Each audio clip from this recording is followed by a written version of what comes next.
तो बच्चों, आज की इस वीडियो में हम लोग एक बहुत इंपॉर्टेंट टॉपिक है गैल्वेनोमीटर का एमीटर और वोल्ट मीटर में कन्वर्जन।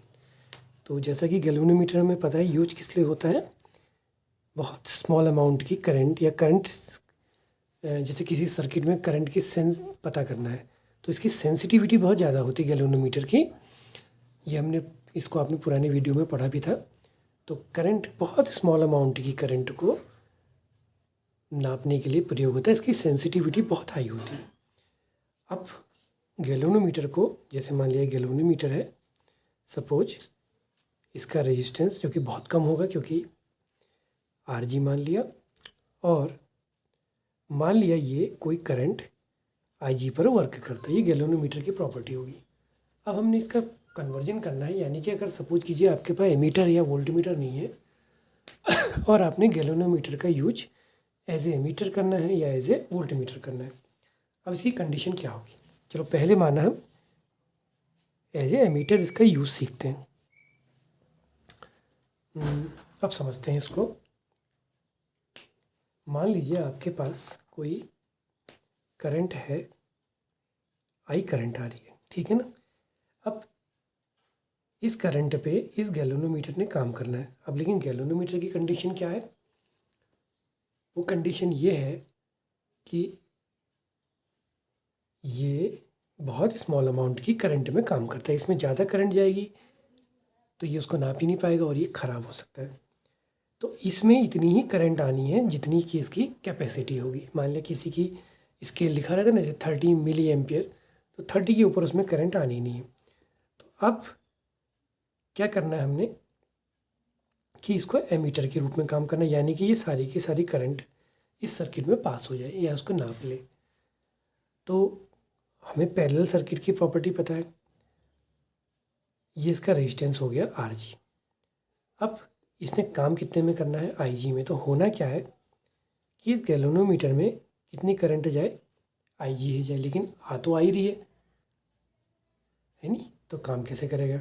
तो हम करेंगे क्या, अगर सिंपल पैरेलल सर्किट की प्रॉपर्टी हमें पता है कि या I में से IG यहाँ जाए तो बाकी क्या बची? I माइनस IG, वो किसी दूसरे में चले जाए। अगर हम इसके पैरेलल में एक स्मॉल रेजिस्टेंस को जोड़ लें, ठीक, ये रेजिस्टेंस अगर स्मॉल होगा तो क्या होगा, इसका रेजिस्टेंस इससे कम होगा तो क्या होगा, ये ज़्यादातर करंट को अपनी ओर सक कर लेगा, यानी खींच लेगा। ये पैरेलल सर्किट की प्रॉपर्टी है। तो देखो ये पूरे में काम करने लग गया। तो ये कंडीशन होती है, ये कन्वर्जन है गैल्वेनोमीटर का इनटू एमीटर, ठीक है। अब बात आई कि ये रेजिस्टेंस कितना होना चाहिए। इसको हम आराम से निकाल सकते हैं, हम इसको कैलकुलेट कर सकते हैं। जैसे हमारे पास गैल्वेनोमीटर का स्केल है, सपोज वो 30 मिली एम्पियर पे वर्क कर रहा है, ठीक है। तो हम 30 मिली एम्पियर पे उसका रेजिस्टेंस भी निकाल सकते हैं, ठीक है। उसको किसी सेल से जोड़ा, जैसे माना उसको 1.5 वोल्ट के सेल से जोड़ा और उसमें करंट को नाप लिया, करंट निकल गई, तो उसका रेजिस्टेंस RG V/IG करके हम फाइंड कर लेंगे किसका, गैल्वेनोमीटर का रेजिस्टेंस। ये तो हमें पता चल जाता है। इसका निकालना है तो ये दोनों सर्किट कैसे हैं? पैरेलल। अगर हम इसमें किरचॉफ लॉ लगाएं तो क्या लगेगा, IG into RG minus I minus IG is equal to R। तो IG into RG R I minus IG, तो ये बना IG into RG RI minus RIG। तो इसके थ्रू ये फॉर्मूला बन जाता है आपका कि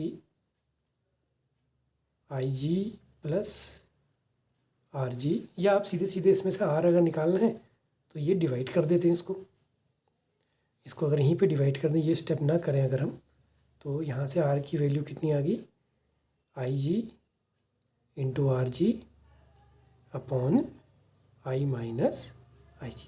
इस तरह से हम आज R की वैल्यू को फाइंड कर लेंगे। तो ये तो इसका एज ए एमीटर कन्वर्जन हो गया। अब अगर हम इसको एज ए वोल्टमीटर काम करना चाहें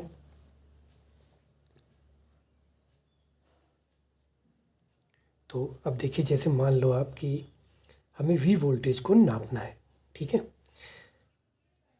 तो फिर वही चीज़ है, यहाँ से सपोज कीजिए I करंट आई, ये गैल्वेनोमीटर है। अब आपको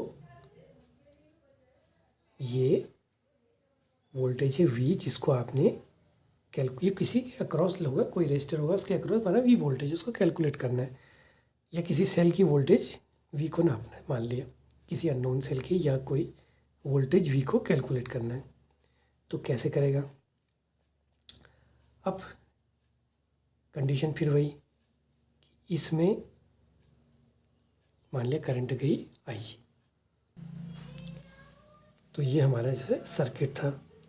अब कंडीशन को समझना कि वोल्टमीटर या वोल्टेज हमने जो नापनी है, गैल्वेनोमीटर की प्रॉपर्टी फिर वही है कि अगर उसमें ज़्यादा करंट गई तो उसने क्या हो जाना है, फूक जाना है। तो अगर इस तरह से हम काम करेंगे कि ये वोल्टेज नापनी है, वोल्टेज सपोज कोई हाई वोल्टेज को आपने नापना है, तो कंडीशन तो बिल्कुल सिंपल है कि जैसे आपने स्टैंडर्ड वोल्टमीटर पढ़ा था, तो स्टैंडर्ड वोल्टमीटर का रेजिस्टेंस क्या होता है, बहुत हाई होता है।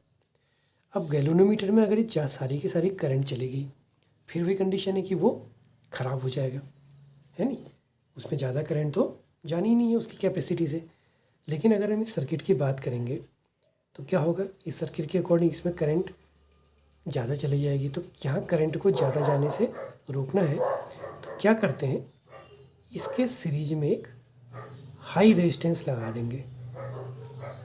देखो हाई, अब इसमें कंडीशन को भी समझना है। जब इसको एज ए वोल्टमीटर काम करना है, तो वोल्टमीटर की स्टैंडर्ड कंडीशन क्या है, आर आई है, और थ्योरेटिकली ये कहेंगे कि वोल्टमीटर में जो करंट होती है वो ऑलमोस्ट जीरो होती है, और एमीटर में जो करंट होती है वो इन्फिनिटिव कहिए, मैक्सिमम कहे, सामान्य भाषा में शब्द इसका मैक्सिमम, और यहाँ पर मिनिमम वोल्ट होता है। तो अगर हम इसके साथ हाई रेजिस्टेंस लगा देंगे तो यहाँ करंट क्या हो जाएगी, कम हो जाएगी, ये अपनी कैपेसिटी से ही करंट लेगा। तो मान लिया ये रेजिस्टेंस हाई रेजिस्टेंस आर हो गया। अब आप देखो ये सर्किट सीरीज वाला हो गया, R plus R G into I G, और इसने माना कितनी वोल्टेज नापी, वी नापनी है, तो R plus R G V over I G. तो जो ये हाई रेजिस्टेंस है, ये किसकी वैल्यू आ गई, V over R G I G minus R G. तो इस तरह से हम पैरेलल, जब हमें एमीटर में बदलना था तो पैरेलल में हमने एक स्मॉल रेजिस्टेंस लगाया, वोल्टमीटर में बदला तो गैल्वेनोमीटर के सीरीज में एक हाई रेजिस्टेंस जोड़ देंगे, तो वो एज अ, यानी कि उसकी जो रीडिंग होगी उस समय वो एज ए वोल्टमीटर की तरह वर्क करेगा।